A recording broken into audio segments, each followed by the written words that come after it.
There is a moment in every man's life when he realizes something that was never taught to him, never spoken out loud, but always silently enforced.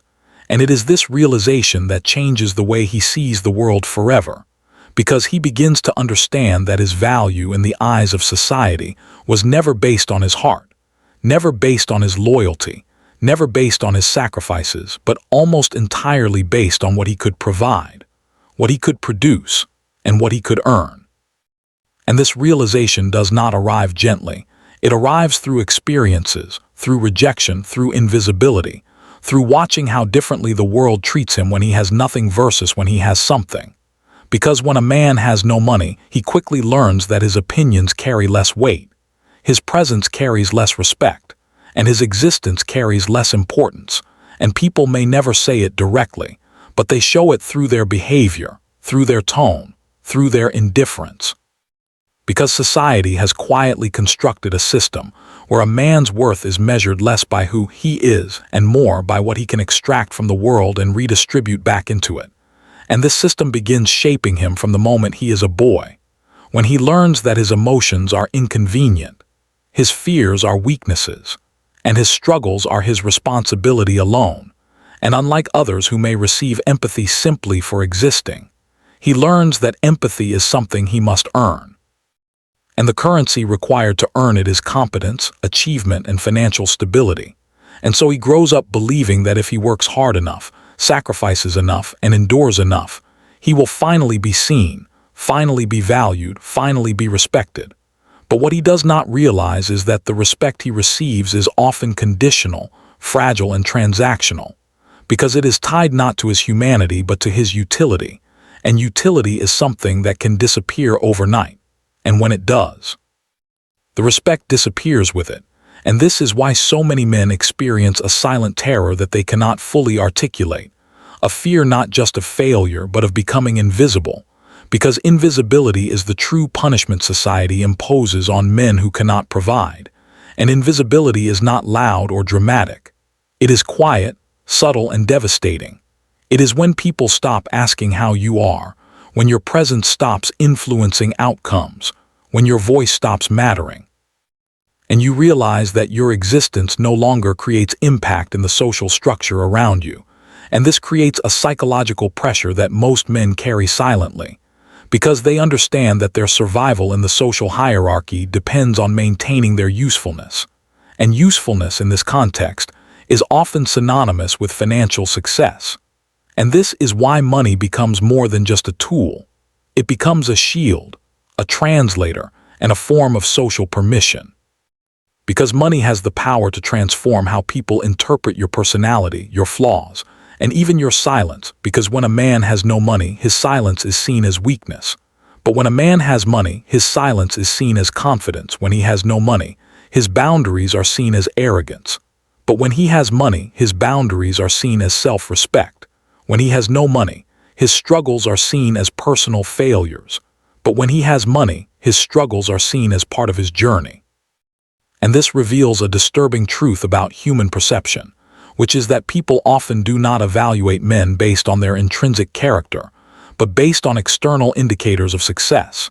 And this creates a paradox where a man can remain the exact same person internally, with the same values, the same morals, and the same personality, but be treated completely differently depending on his financial status.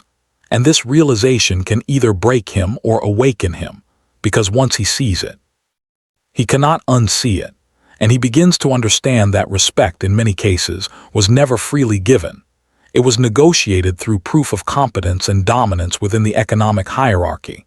And this realization explains why so many men feel an unrelenting pressure to achieve, because deep down, they understand that achievement is not just about comfort. It is about survival in the social ecosystem. It is about securing a position where they cannot be easily dismissed or ignored.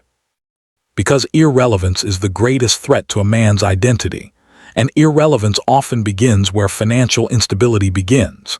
And this is why society rarely mobilizes to protect men who fall behind economically, because their suffering is perceived not as a collective failure, but as an individual deficiency. And this perception isolates them, forcing them to carry their burdens alone. And over time, this isolation begins to reshape their psychology, teaching them to suppress vulnerability, to hide pain, and to present strength even when they feel broken inside. Because they know that weakness, when displayed without the buffer of success, invites dismissal rather than support. And so they learn to endure silently, to rebuild silently, and to suffer silently. And this silent endurance becomes part of their identity, part of their masculinity, part of their survival strategy. And yet, this endurance is rarely acknowledged, rarely celebrated, and rarely understood.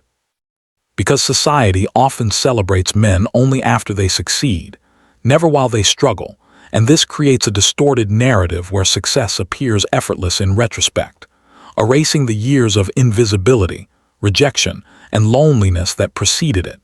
And this erasure reinforces the illusion that men who succeed were always valuable, when in reality, their value was only recognized after their success became undeniable.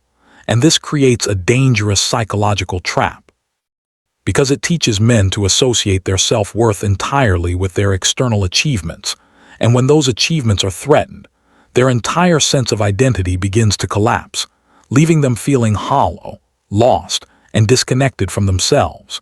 And this is why so many men who lose their financial stability experience not just economic hardship, but existential crisis.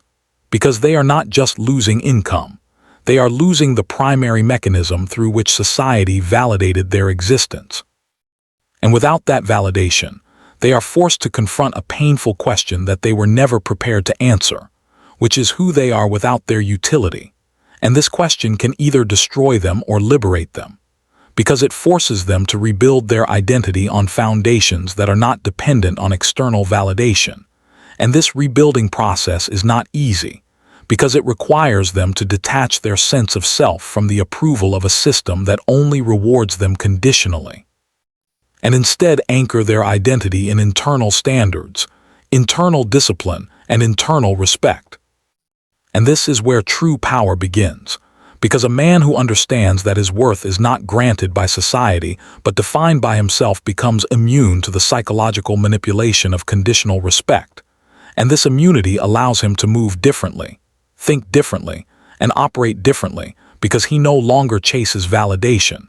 He chases mastery. He no longer fears rejection, he expects it. He no longer seeks approval, he builds leverage, and leverage changes everything. Because leverage allows him to negotiate with the world from a position of strength rather than desperation. And desperation is the energy that makes men vulnerable to exploitation. Because when a man is desperate for respect, attention, or validation, he becomes willing to tolerate disrespect, neglect, and manipulation just to avoid invisibility. And this is why the journey toward financial independence is not just an economic journey. It is a psychological and existential journey. Because it allows a man to reclaim his autonomy, his dignity, and his freedom from the conditional approval of others. And this freedom transforms him, because he no longer needs to prove his worth to people who only valued him for his utility. And instead, he begins to build a life that reflects his internal standards rather than external expectations. And this is the moment when he stops being controlled by society's definition of his worth and begins defining it himself. And in doing so, he achieves something far more powerful than money. He achieves independence from the psychological system that once dictated his value, and this independence allows him to finally see the truth clearly, which is that society never truly cared about him as an individual.